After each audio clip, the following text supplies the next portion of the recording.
Hey, this is Dr. Ben Weitz, host of the Rational Wellness Podcast.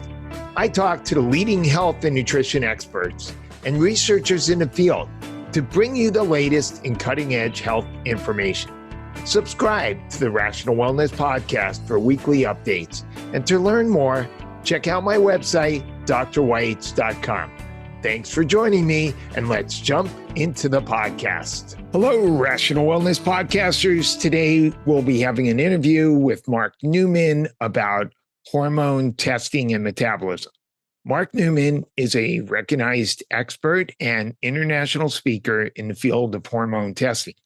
Mark spent nearly 25 years developing and directing urine, blood, and saliva-based hormone testing, along with other biomarkers like organic acids. His unique experience led him to pursue a revolutionary way to test hormones. So Mark began his own lab, Precision Analytical, to create the latest innovation in hormone testing, the Dutch test, which is a dried urine test for comprehensive hormones. Mark has also co-written multiple peer-reviewed research papers and abstracts highlighting the accuracy and clinical utility of dried urine hormone testing. Mark's primary educational goal is to find and communicate truths about hormone replacement therapy monitoring to help providers care for their patients. He understands that each form of testing has its own strengths and weaknesses, which is why he encourages clinicians to follow the evidence, even when lab testing isn't clinically helpful. Thank you so much for joining us, Mark. Thanks for having me, Ben. Great to be here. So I'd like to just dive into the science of hormones and hormone testing, but I realize there's probably some listening to this podcast who might not know what dried urine or Dutch testing is. So perhaps you can give us a short summary of what dried urine testing is and what are some of its advantages? Sure. Yeah. The fact that we use a dried sample is simply for convenience. The main thing that we're after, honestly, isn't convenience. It's information and data. I spent years doing urine testing where people would carry a jug of urine and you can get lots of interesting information. That was a 24-hour urine test. Yeah. Lots of information, not lots of fun. And the main thing you lose, though, is, those hormones that particularly cortisol that's supposed to go up in the morning and down at night. If you get that pattern, just say inverted, you lose that in a 24-hour collection. And so people often go to saliva for that.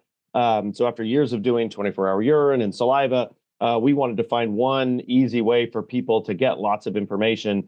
And that's what the dried urine test is multiple samples throughout the day. So we can look at that cortisol pattern, which we've published the data correlating that to the saliva pattern.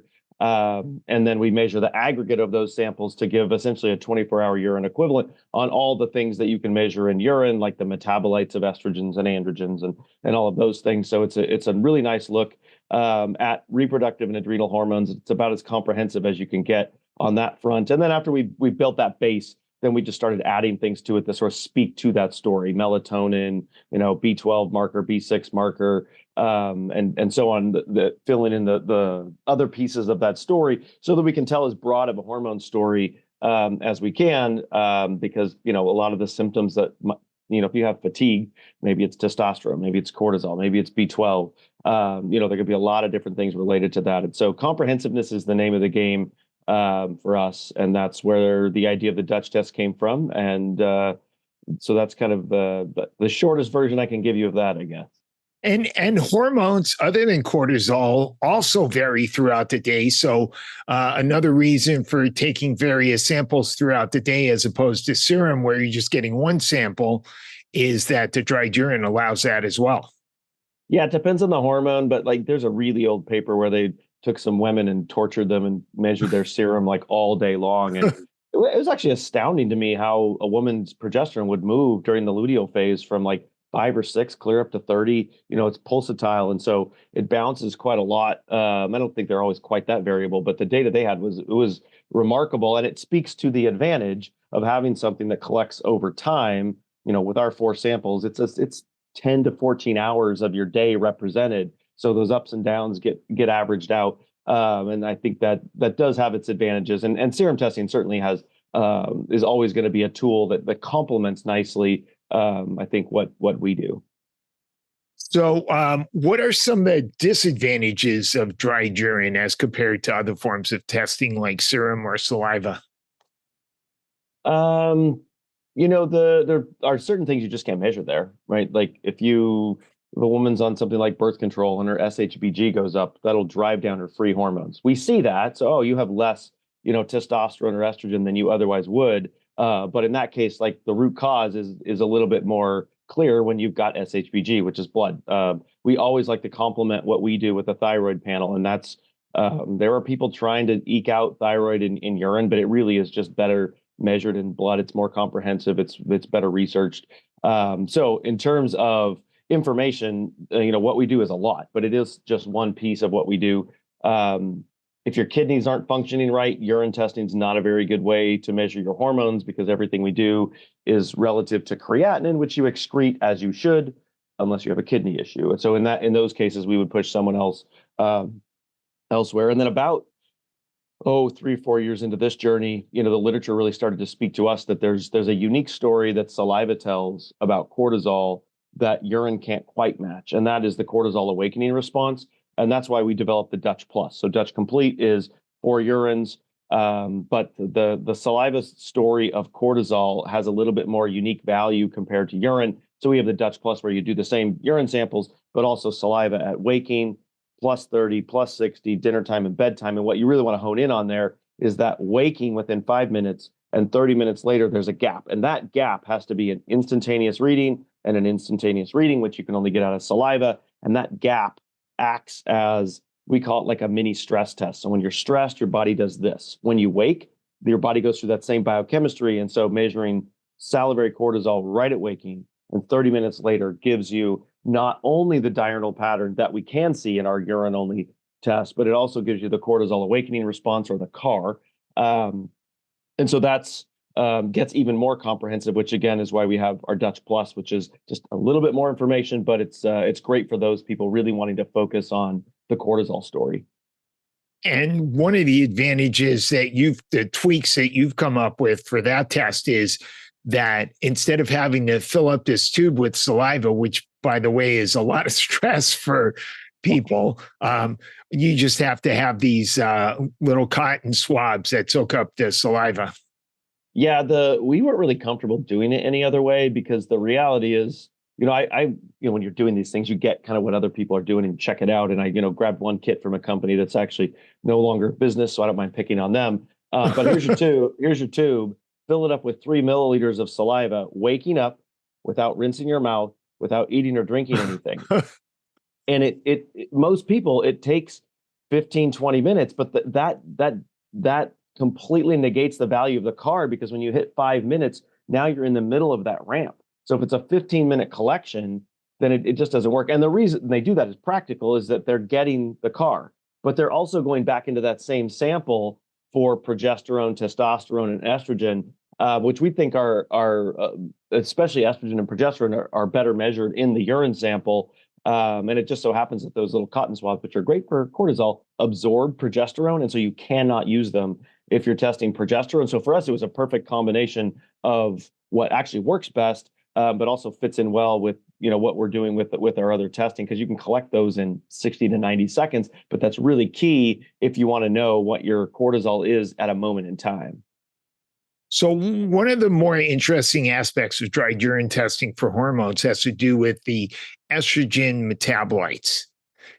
Can you talk about the estrogen metabolites, phase 1, phase 2, and also kind of where we are with the data in terms of what's affecting our risk for breast and other estrogen-related cancers? I know that several years ago, there was the 2 to 16 hydroxy ratio that seemed to be the big factor, and that's sort of fallen out. And I think it seems to be pretty clear that the 2 is the healthier one, but maybe there's more focus on the 4 as being a risk factor. Perhaps you can talk about that whole issue. Yeah, it's a complex issue. I mean, when it comes to estrogen, question number 1 is, what's your status? Like, are you estrogen deficient? Are you estrogen sufficient? Are you estrogen excess? And for that, you can look at the whole family, but we hone in more on estradiol and to some extent estrone. And we found that, the urine test is a really nice way to do that. And then, as you mentioned, now we're looking at the cascade of where does it go? And you've got those sort of three doors of metabolism that the estrogen can go through: 2-hydroxy, 4-hydroxy, and 16-hydroxy, as you mentioned. 16-hydroxy got a lot of attention before the 4-hydroxy was really known in terms of what it was and what its mechanism of action was in terms of breast cancer risk. And the main reason for that is that the 16-hydroxy estrogen is just a more active proliferative estrogen. So it's more, I guess you would say, it's more estradiol, like your primary estrogen. It's more effective that way than any of the other estrogens. So it actually hits the estrogen receptor more powerfully than the other metabolites. And in that sense, if you have a woman who's high estrogen and she metabolizes it down that 16-hydroxy pathway, that's going to give her a little extra punch, which is going to exacerbate estrogen dominance in terms of symptomatology and need for progesterone to counteract that and that sort of thing. So the 16 is by no means irrelevant, but its actual play in terms of breast cancer risk, I don't think is quite as significant as it was initially thought when there was this hyper focus on just the 2 and the 16.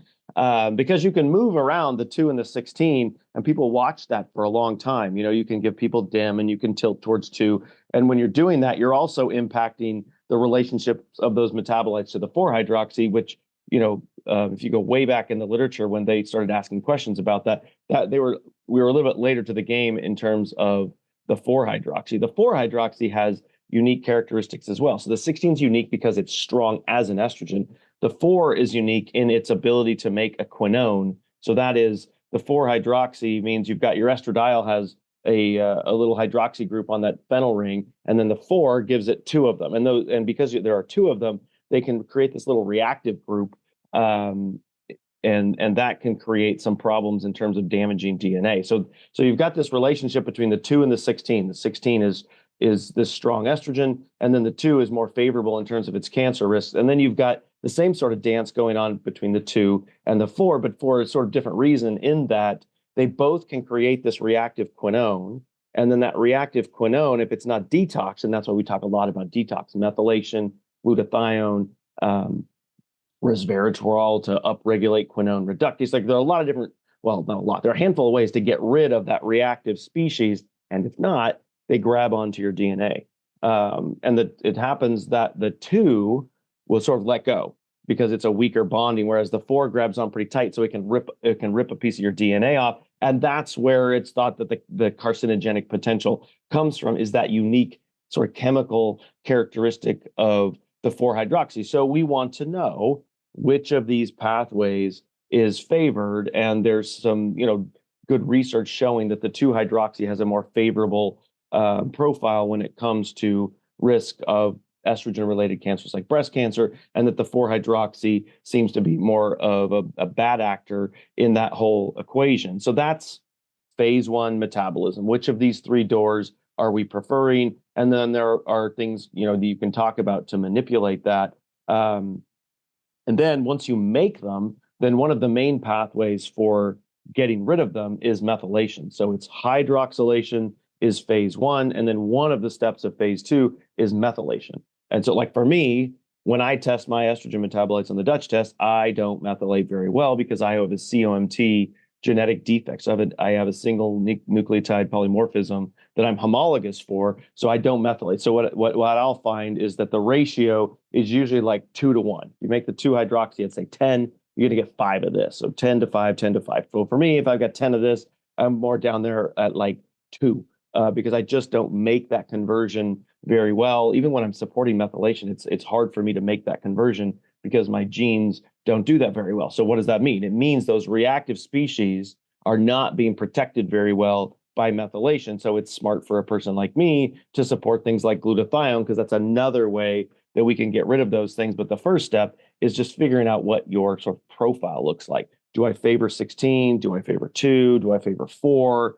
And then, do I methylate well? And so we like to focus in on the 2-hydroxy, 2-methoxy for methylation, because we found that's the most reliable way to look at methylation, is to see that conversion there. And we see some relationship there with things like genetic defects, and if people aren't supporting their methylation well enough. And that's an important protective step, not the only one, but it's a protective step. So there's like one of the genetic studies showed that when you have the genetics that favor 4-hydroxy and you have the genetics that disfavor methylation, and then there was one other, I think it was the SOD, which is one other detox. 1, 2, and 3, each of those as individuals wasn't a big player in breast cancer risk, but when you had all three, it was like something like 6 or 12 times higher risk, because it just opens up that channel for those metabolites to head in the direction where it's believed that they cause problems, instead of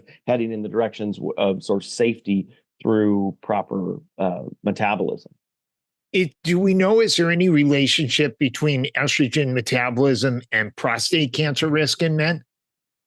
There is some research on that same mechanism.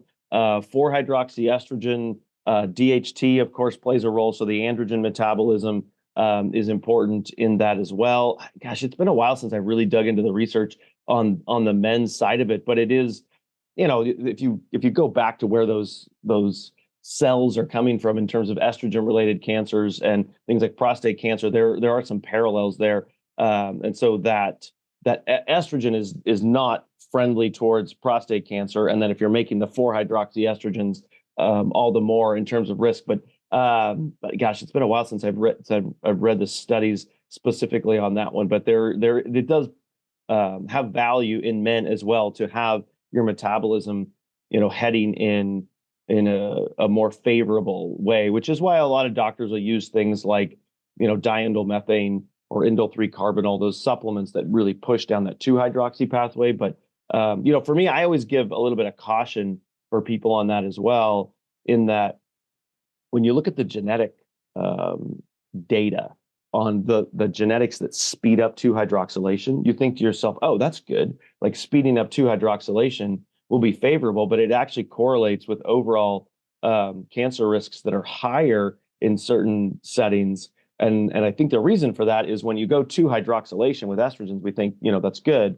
But when you do the same thing with things like polyaromatic hydrocarbons, things that are environmental toxins, a lot of those can use that same enzyme. And when they get 2-hydroxylated, they become pro-carcinogens. And so it's not, things that alter that metabolism, I don't think should be given out, to like Tic Tacs to every patient that, comes into your office. We really want to know, does someone have a need for influencing their metabolism preferentially in a particular direction?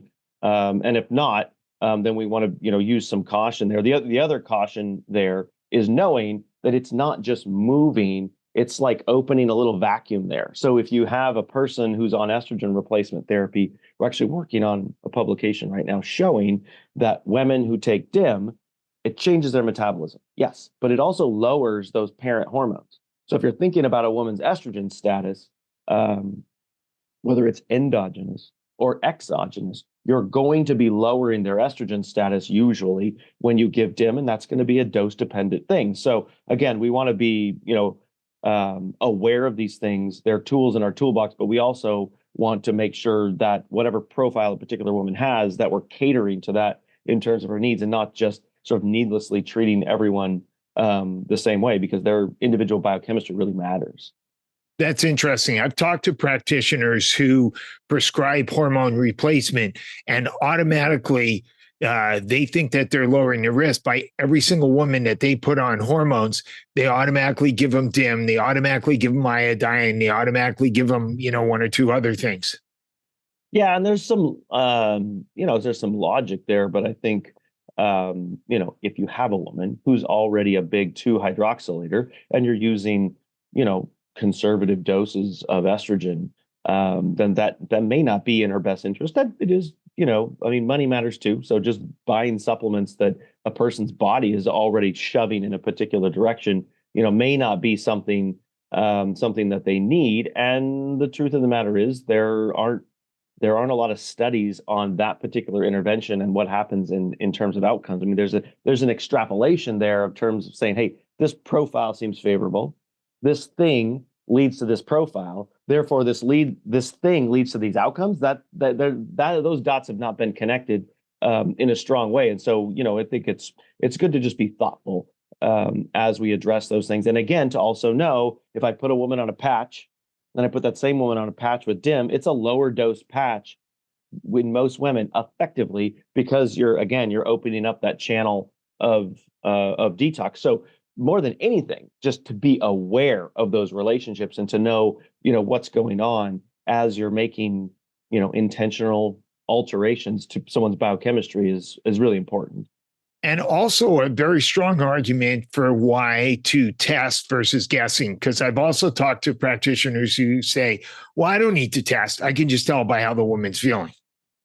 Yeah, and you can guess, and you'll guess right a fair amount. But I'll tell you, when you test, you get surprised by someone. Often, I might put someone on DIM, and I might test them, and then realize, oh, they're a really, really poor methylator. Well, when you think through this, when you create hydroxylated estrogens, and then you don't methylate well, and then you load that up even more, that may be counterproductive. And knowing that woman needs more methylation support because of her unique profile is really important. And the thing that I always caution people when you're talking about HRT, and it's conventional wisdom. You go to NAMs, you run around with people that are a lot smarter than I am, and most of them say testing is a waste of time. But when we test different people and they end up absorbing at different levels, and you stop and ask yourself, now hold on, what's going on with these women? So I pause and I look and I say, okay, let's stop and look at the placebo studies for HRT.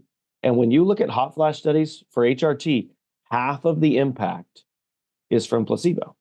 So if I put a woman on nothing, I say, hey, here's your estrogen cream, and it's nothing, a lot of them will feel significantly better. And then you pause and ask yourself, how did the placebo arm work in bone mineral studies, in bone density? You cannot fool the bone with placebo. And so if you have women and all you're tracking is that they're feeling better, like, it's important. But a lot of times you go to this functional medicine doctor.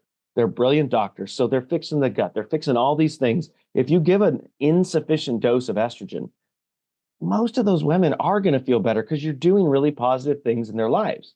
But if 7 years later they have osteoporosis and 15 years after that they break their hip, like, that's not a net win on that front. And so that's where I think it's really important, knowing that from woman to woman on the same therapy, you can get significant difference in terms of what their therapy does in terms of absorption and their actual levels of estrogen. That's what we've been pushing on that front a lot. Is I think the urine test is a really nice way to monitor not only someone's baseline endogenous levels of estrogen and their metabolism, but also to give an idea of systemic absorption of estrogen, to make sure that what you think you're doing, you're actually doing in terms of adequacy of the therapy. Let's continue with that. I want to footnote. I want to go back and ask you about well, let me ask you real quick. The 2,4,16. It seems like a lot of the testing focuses on the hydroxyestrone or the E1. Does what goes for the E1, is the same thing go for E2 estradiol, which is, the hormone most of us are more focused on? Yeah, the actual impact of, hey, what's giving someone cancer, they both play into that. And you can tease into the literature and see if is there a stronger impact of one or the other. What we find is that the estrone is the easiest to measure really well, to see what someone's preference is.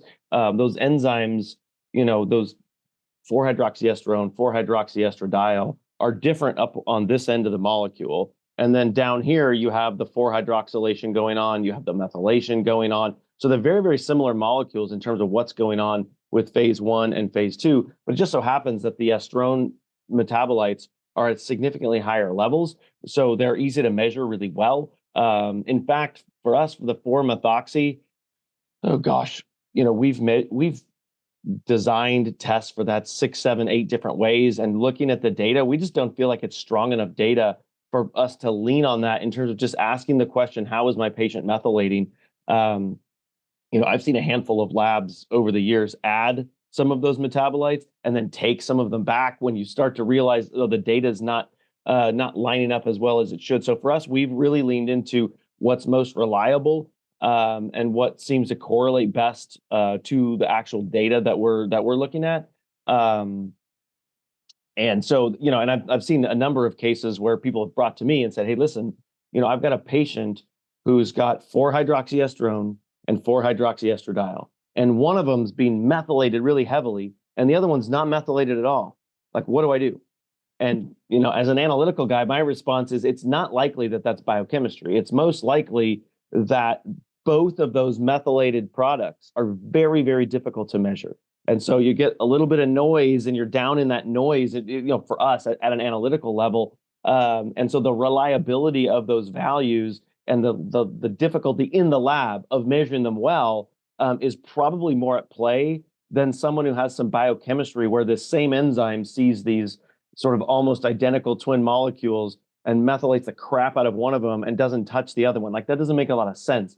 And so when we've looked at all the metabolites that can be measured, we measure 4-hydroxy E1, we measure 4-hydroxy E2, but when it comes to asking a question of what's going on with this woman's individual biochemistry, we lean into those that have been proven to be the most reliable, and that's a complex topic because different labs measure things differently. And I'm not here to throw stones at someone else's methodology because I don't get to look behind the curtain at what they're doing. I just know that I've seen people learn lessons over time with some of those things as they've measured them, and then realized that they're very, very difficult to measure well at those really low levels, even using the really sophisticated methodology that we all have available in 2023. So. Okay, so let's continue into dry urine testing to monitor hormone replacement therapy. And this might be a good time to tell us about the paper that you published in the journal Menopause, looking at the efficacy of dry urine testing for monitoring women who are taking either compounded transdermal estrogen versus those taking FDA-approved gels and patches. Yeah. When you come into our world and you get educated on this stuff, someone like me is going to have a microphone, and we, oftentimes there's a lot of speaking with a lot of confidence, but there's not a ton of data that's been published in this area. And there's a lot of sort of extrapolating going on. And that's been really a passion of ours, is to get, first to interrogate our own views on these things. And they've taken shape over time as the data informs it. But to really get into the peer-reviewed literature, like, what does this therapy look like on not just our test, but I'm also, interrogating and evaluating, because, I used to run saliva labs, looking at what these different products look like in all the different tests. And then what I like to do with that data once it's there is then overlay the clinical data that's available with those products, so that we can see which lab tests are speaking most or true to the picture of what's going on. And the biggest challenge in all of that is the compounded products don't have any outcome data that's in the literature. And so the best we can do is to extrapolate a little bit with that data. So what we've done, which is not just one publication, that Menopause one is sort of a crescendo of several years worth of work, which is taking the most common products that we look at for estrogen and isolating the transdermal products, and then looking at the relatively low doses, the medium doses, and the high doses, and seeing what those patterns look like in urine in real time in a real data set. And so we published that data then in a couple different journals, and then this sort of aggregation of the data in the Menopause article, which we're super excited about. And the way I work through it is, our graph shows patch data and then gel data and cream data. And I start with the patch data because they're the best characterized. So patches are really nice because, one, they've been tested against hot flashes, vaginal atrophy, bone loss, all with placebo. So they're really well characterized. The other thing that people oftentimes don't understand about those products is they're named after the delivery dose. So when you take a patch, it might have 4 milligrams of estrogen. It might have 10 milligrams of estrogen, depending on what it is and all of that. But the naming of it is how much gets in every day. So a 0.025 patch has a whole bunch of estrogen and it delivers 0.025. And then when you go to 0.05, it delivers twice as much, and 0.1, twice as much as that. So they're really well characterized. And so we start with that data. And what we see is that women on no therapy that are postmenopausal, of course, end up in that postmenopausal range. And then that low dose moves them up and out of the postmenopausal range. And as the dosing continues, it's a nice linear trend in the urine, and it overlays nicely with the patterns you see in serum. So that's kind of how I start my frame of mind of the best known sort of products. Then what I want to do with that is overlay, which we've done in this paper, the gels and the creams. And the reason that's really important is because there's less data on those, but there's also this huge controversy in our industry, because when you put a patch on and you do blood and you do urine and you do saliva, the results look pretty similar. Like, okay, well, that makes sense. And then you move to a gel and the saliva values are exponentially higher than what you see in serum and urine. And there were many years when I would have told you that because saliva is free hormone, that must be speaking for the tissue level. And so you better like lower that dose because there's a lot of hormone in saliva. Therefore, there must be a lot everywhere else. And as I've interrogated those beliefs that I had been taught in the industry, what I found is, man, these values are not in alignment with the clinical data on these gel products because they've been tested against hot flashes, vaginal atrophy, and a little bit on bone loss. And according to the saliva, we should be using doses that are clinically completely ineffective. And that's why we really wanted to look at the urine. And when we started the lab, our message was, we don't know. Like, we really weren't sure what alignment there was between the urine and the clinical. And so this was part of this process years ago before we published this, when we really started digging into the data, is what we found is that the lowest dose that's clinically effective for gels, like we know those FDA studies are really nice. They show you what dose works, and then they go low enough that you can see it start to fail. And at that point, the values that we see on those low dose products are around the same area as that low dose patch. So minimally clinically effective doses put you in the same range. And I look at that and I think, oh, that makes a lot of sense, because when I look at those same products in saliva, the gel is way, way high, like out of the luteal range, really high, giving me the message that, man, I better scale back on that dose. But we know those doses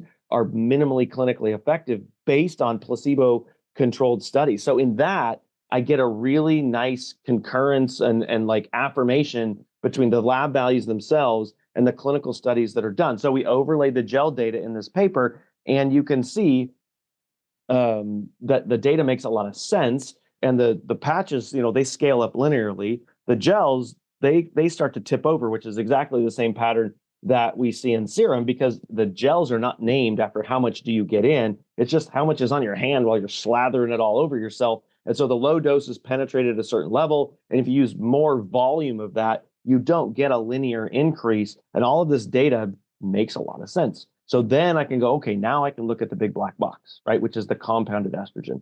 We know from the limited studies that have been done that the compounded estrogen creams don't seem to penetrate as well as the alcohol-based gels. And so it takes about twice as much of the cream to drive in as much hormone. That's sort of what we thought going in. And then when we looked at that data, what you can see is that the creams scale up similarly to the gels, but just at a lower level. So it takes more of the hormone to actually drive in the same amount if the urine is telling us an accurate story. And that's where my interrogation of that starts, is with the patches, where everything sort of makes sense and the data is linear and the data makes sense. And then you add on the sort of more confusing of the gels and ask the data, does this make sense based on the clinical studies? And it does. And then we add the cream data in there. And so where it leaves me is thinking that this is a pretty good medium for comparing two women on the same product, whether it's a patch or a gel, or a patch and a gel, to see, just to ask the question, what is our overall estrogen exposure here? And then what we've been asking the data is, where do those levels correlate with bone mineral density increasing and then the symptomatology relief of hot flashes and vaginal atrophy compared to placebo, like really well done studies. And so what we've been telling people based on that data is if you push people with estrogen and they don't get out of the postmenopausal range, they're still down in that postmenopausal range, you're probably not getting the kind of clinical effect that you want. If you get just out of that range, you're probably getting mild clinical impact. And as you start to approach the premenopausal luteal range, you don't need to go much higher than the early part of that range. But as you get into that range, that's where you're going to see significant clinical impact. And so using the testing to ask the question, how's my estrogen exposure, whether you're not on therapy or are on therapy, seems to be a pretty strong model for us. The saliva data gives you really, really high data that doesn't jive with any of the clinical data. And the serum data, if you measure a lot of it, it actually makes a lot of sense. But the problem is the up and down pattern is so fast. That's where serum falls apart, is you're going to get some low values and think, oh, I need more hormone. But you might have just missed the peak because it's fast. And so the urine, I think, is a really nice medium for asking questions related to estrogen therapy. And that's what we were trying to show in this publication. So sorry, that was a little bit of a long-winded answer. No, that's good. I love this. I've got several questions, but first one is, there's one more form of testing that you haven't mentioned, which is the pinprick, the, Blood spot. Yeah. So that's testing essentially your capillary blood. And there's some claim that that's better at picking up these creams. Yeah, and it's a very reasonable theory. It just completely falls apart. You actually look at the data. And to be honest, if the clinical data and the blood spot data like jived, like we would be doing it. I mean, because it's a beautiful story. It just doesn't work. So the place that you interrogate, and this is really important if people want to interrogate this. Well, one, I have reviewed every single study that's been done on this topic on one particular part on our website. It's not for those that just want to looky-loo it. It's like pretty deep dive. But here's the thing. You go to testosterone. Testosterone has tons of data. The pattern is very pronounced, meaning when you put a man on 25 milligrams is a pretty good place. If you put a man on 25 milligrams, saliva will go sky high in pretty much every guy. Like, okay, that tells me something. The capillary blood spot also goes sky high. Like, oh, that's interesting. There's a correlation there that's general. Like if you test people at the same time, the data doesn't correlate. I've done that. But there is this general correlation and this general message that, holy crap, that's a lot of hormone, is kind of the general message you get from saliva and blood spot. Okay, what does the serum and the urine say? The serum and the urine are going up modestly. And as you use 50 milligrams, 100 milligrams, they continue to scale up linearly, but on a completely different scale. Remember, if someone's not on therapy, saliva, blood spot, urine, serum can all correlate fairly well. And then this is the place I start people on this so they understand how little sense this makes, is if you give those men an injection, the serum, the urine, and the saliva all correlate. Like there's a very similar pattern. They sort of dance together. There's one nice study where they did that. And you can see this very paralleled pattern. All the people start low, you give them an injection. And in this case, it was like this long scale 84-day cycle of an injection or whatever. But at the peak, the saliva was high, the blood was high, the urine is high. So they're similar. Okay, now stop. Now give them all a gel. You give them all a 25 milligram gel. The saliva and the blood spot go crazy high, and the serum and the urine go up moderately. And if you give them 50 milligrams, the serum and the urine will go up again, and the saliva and the blood spot will go up again, but again, on a totally different scale. You say, well, perfect, because testosterone, we have studies at 25 and 50 milligrams, right? And where we've looked at all the things that change with testosterone: erythrocytosis, muscle mass, LH suppression, sexual function, like all this stuff. You can look at the men. Then you can shift and you can look at the women. Look at women who use doses that saliva and blood spots say, are you crazy? You should never give a woman this dose.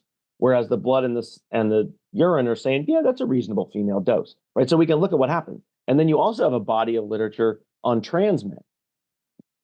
Super helpful to interrogate this question, because according to saliva and blood spot, 5-10 milligrams given to a biological female should be incredibly effective at creating the changes you would want to see if someone was transitioning from a female to a trans man. And all of that data dances with the serum and the urine. And none of it, not a single study, says, you know what? That serum is really underestimating what's going on in these humans, be they male, be they female. None of those studies. Erythrocytosis is the easiest place to see it. I think that makes a lot of sense. If you give a man an injection of testosterone, his erythrocytosis will go up like 60, 70%. Not crazy injections, not I'm a weightlifter, bodybuilder, whatever type, just normal injections. Erythrocytosis goes up pretty heavily. So, okay, good.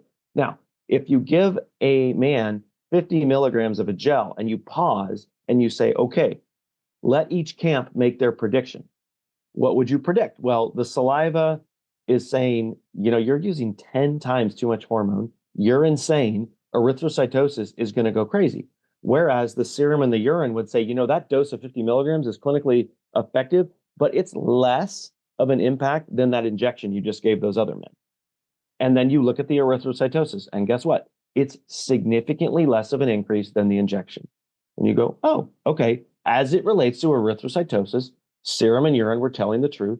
And for whatever reason, saliva and these blood spot values, which are super interesting, intellectually, academically, fascinating. Like, how is there hormone there that isn't speaking to erythrocytosis? The problem is when you move to LH suppression, it dances with the serum and the urine. When you move to muscle mass, like there's a great study on muscle mass increase where they took men, they shut down their endogenous testosterone with drugs, and then they gave them testosterone back. Okay, so they gave them gels. And then they said, okay, split them into two camps. This camp had higher serum than before. This camp had lower serum than before. Now remember, with these doses, everyone's saliva is super sky high. Which people had muscle mass increase? Only the men whose serum went up. So you start interrogating these things. And this is what I did, right? I'm working in a saliva lab. I'm doing this. I'm slathering testosterone on myself as a 30-year-old man to try to test this stuff, to say, I got to figure out a model where I can start interrogating this, finding data to be consistent with the clinical data. And I just threw my hands up and gave up because it just, you could never make sense of it. And then I did what I should have started off doing, is digging into the literature. I'm like, hold on. Let's go see what the literature says about the doses that we use and what happens clinically.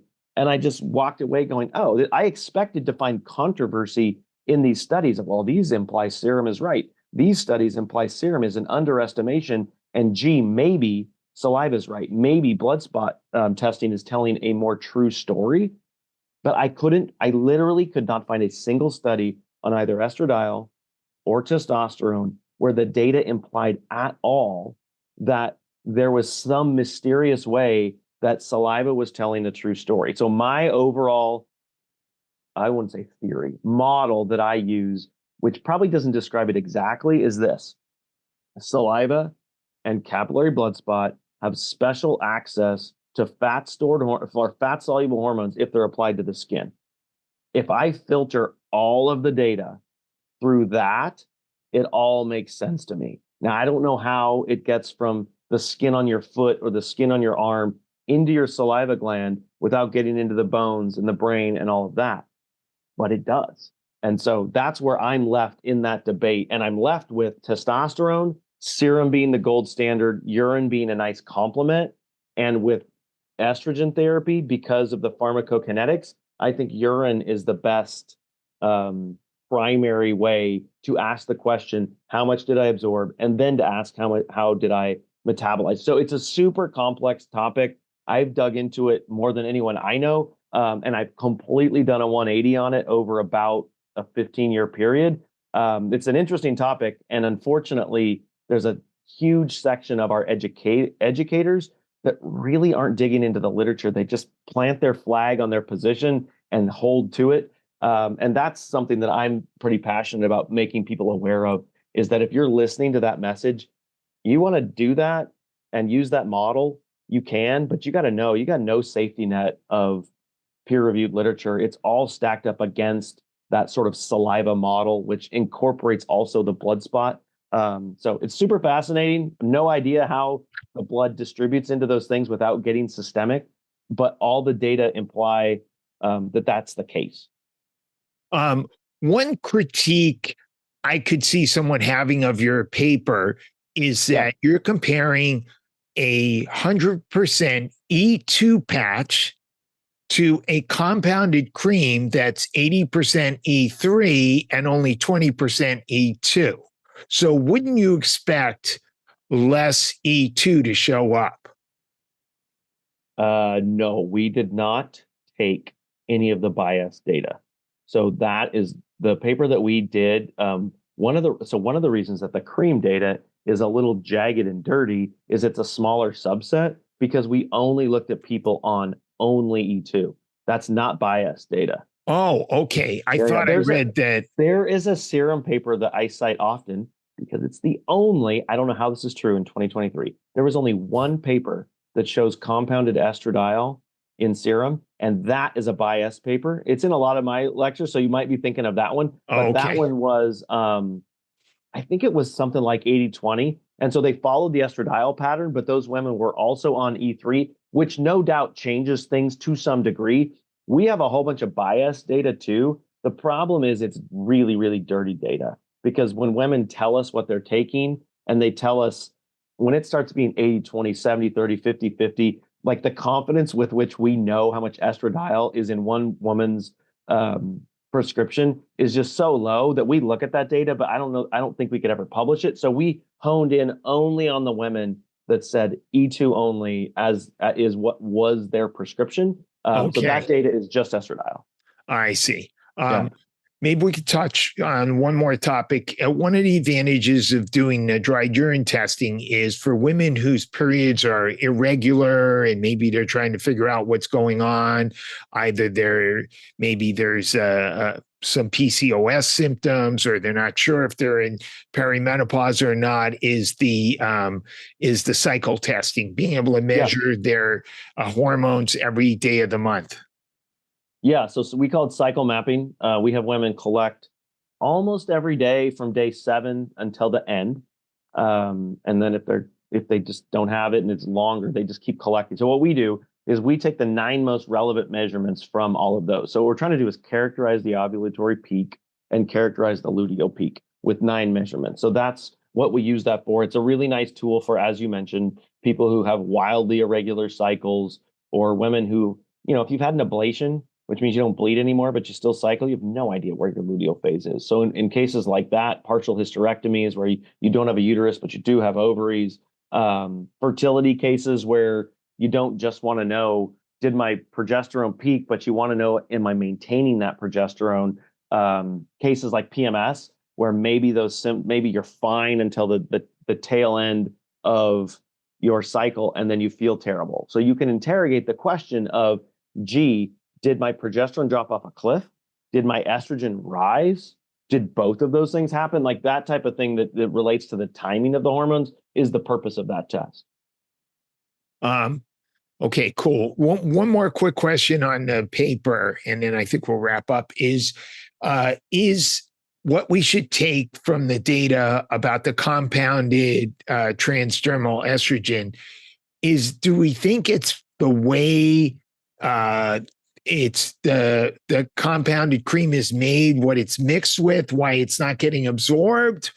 Or is it that we're just not prescribing enough of it? Why isn't compounded estrogen transdermal cream working as well as we thought it was? Do we know?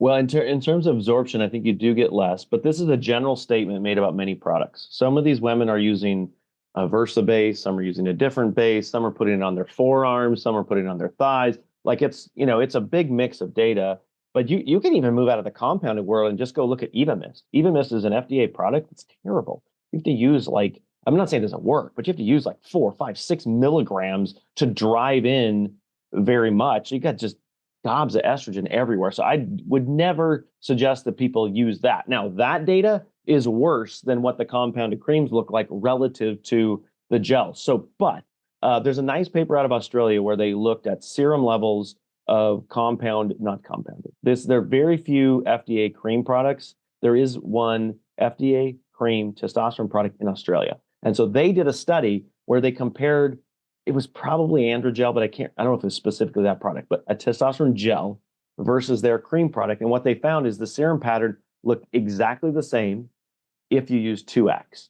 So, and this is already like a known thing that the alcohol in those gels drives in the hormone such that the absorption is at a higher rate.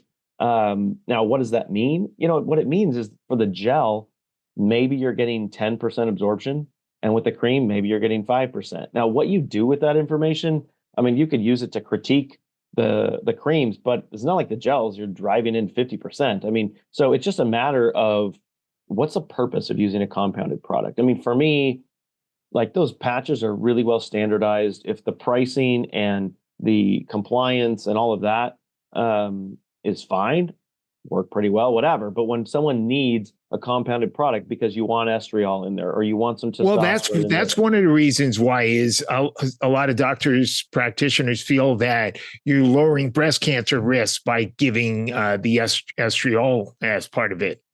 Yeah, and you're talking to a chemist here, so I'm not an expert in that, but my team's been researching that pretty heavily, our clinical team, and it may be true, but I don't believe that's a proven. That's sort of a theoretical concept that we've run with that I think our industry would be wise to put some effort into in terms of evidence, in terms of whether that actually plays out in real life or not. I think that's come from just the concept that estriol is a weaker estrogen. Right. So then is it better to use a lower dose of estradiol and leave it alone? Or is it better to add estriol? I honestly do not know. But if your conviction is that you need some estriol in there, absolutely use a compounded product. And you can know that from one compounder to the other, for how your patient puts it on, where they put it on, the absorption is going to be different. Now, that doesn't mean it's a bad thing. What it means is it's a little bit of a black box for you. And that's where I think the testing comes in helpful, but where it just so happens because of this paradox with saliva testing, that the tool that you grab to ask the question, how's my estrogen dose, profoundly changes your dosing. Because I know so many people when I was in the saliva world that would use 0.05, and you think, oh, 0.05 cream, hey, a 0.05 patch is pretty big.